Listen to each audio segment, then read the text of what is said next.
Salut à tous, le journal du foot de ce mercredi 7 octobre. C'est un peu une histoire sans fin. Accusé de viol en 2009 à Las Vegas par une américaine, Cristiano Ronaldo avait passé un accord financier avec sa présumée victime un an plus tard. Le Portugais avait vu en juillet 2019 la justice renoncer à l'éventuelle poursuite, faute de preuves. Et pourtant l'affaire revient dans l'actualité. Une juge va en effet prochainement examiner l'accord financier de 340 000 € passé entre le joueur et la plaignante pour que celle-ci garde le silence, comme la loi américaine le permet. La juge en charge du dossier devra dire si la victime était en capacité mentale de signer un accord de confidentialité. Cela pourrait annuler le deal, mais les faits, eux, ne seront sans doute jamais jugés. La réponse cinglante de Rudy Garcia à Dimitri Payet, le coach de l'Olympique lyonnais, s'est lâché devant les caméras de la chaîne L'Équipe au moment de commenter les remarques lancées à l'époque de son arrivée à Lyon par son ancien joueur. Payet avait reconnu être surpris de ce choix de carrière, accusant Garcia d'avoir retourné sa veste et trahi l'OM. La réponse de Garcia: si ça arrive a posteriori, passez-moi l'expression, mais le joueur n'a pas de couilles. Il faut venir dire les choses en face quand c'est le moment de le dire, a lâché le coach lyonnais au sujet du Marseillais. Rudy Garcia qui est fragilisé par le début de saison compliqué de son équipe. Sur OLTV, Jean-Michel Aulas a apporté son soutien à son entraîneur, déjà sous le feu des critiques, mais le président lyonnais lui a aussi mis un coup de pression. Maintenant que le mercato est terminé, on a des gens qui seront là toute la saison et Rudy sait qu'il n'a qu'une hypothèse, c'est de gagner. Objectif: retrouver la Ligue des Champions. Dans le cas contraire, ce sera sans doute la porte pour Garcia, dont le contrat se termine en juin 2021. Le Barça dans le rouge, le club Blaugrana est en grande difficulté financière et la situation s'est aggravée avec le coronavirus. Selon Le Mundo Deportivo, les dirigeants du FC Barcelone ont avisé les joueurs d'une possible baisse de salaire à nouveau pour éviter une explosion de la dette en fin de saison. Les coéquipiers de Lionel Messi ont déjà accepté une baisse de salaire lors du dernier confinement en mars dernier. Des fuites dans la presse faisant état d'un refus potentiel des joueurs avaient d'ailleurs provoqué une polémique avant cet accord. Autre preuve des difficultés financières du Barça, selon les informations d'un média catalan, la Ligue espagnole s'est opposée au transfert de Memphis Depay vers le FC Barcelone. Le club catalan aurait dépassé son plafond salarial. France-Ukraine, ce mercredi soir en amical, coup d'envoi à 20h45 au Stade de France. Didier Deschamps hésite encore sur sa compo de départ et son système tactique.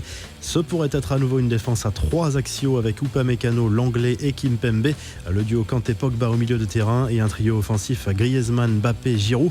Le sélectionneur tricolore qui imagine aussi un retour à une défense à 4, soit pour ce match, soit pour ceux de Ligue des Nations contre le Portugal et la Croatie. Dans ce cas, on pourrait voir par exemple Digne, Martial, Tolisso ou encore Ben Yedder dans le 11 de départ. Olivier Giroud est annoncé titulaire dans toutes les formules et fêtera donc bien sa 100e sélection. Sur RMC, l'attaquant tricolore a de nouveau évoqué la rivalité supposée avec Karim Benzema qu'il ne comprend pas. Clairement, c'est dommage parce que Karim reste un joueur impressionnant par ses qualités. Moi, je n'ai jamais eu de contentieux avec lui. L'histoire a voulu qu'on nous oppose. C'est une sorte de gâchis, mais maintenant il faut aller de l'avant. A lâché le joueur de Chelsea qui pourrait rejoindre un certain Michel Platini en tant que meilleur buteur de l'histoire des Bleus s'il marque face à l'Ukraine. Une chose est sûre, l'ambiance est toujours aussi bonne en équipe de France. Paul Pogba n'a pas manqué de chambrer son coéquipier Antoine Griezmann qui s'était assoupi en séance de massage. Les infos en bref, les confidences d'Edinson Cavani dans une interview accordée à un média uruguayen. Le nouvel attaquant de Manchester United a expliqué avoir lui aussi contracté le coronavirus à Ibiza, mais il a tout fait pour garder le secret. Le mercato n'est pas terminé pour les joueurs libres et d'éventuels jokers. Mario Götze s'est engagé pour 2 saisons en faveur du PSV Eindhoven. Ce sera une première expérience à l'étranger pour le milieu offensif allemand dont le contrat avec Dortmund s'était achevé en juin dernier. L'hommage de l'OM à Eddie Van Dalen, dont l'un des morceaux donne forcément des frissons à tous les supporters marseillais dès les premières notes.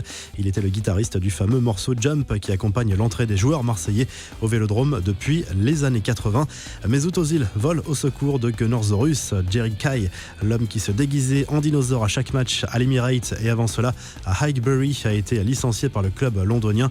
Le joueur d'Arsenal se propose de prendre en charge son salaire pour qu'il puisse continuer à exercer ce job qu'il exerçait depuis 27 ans.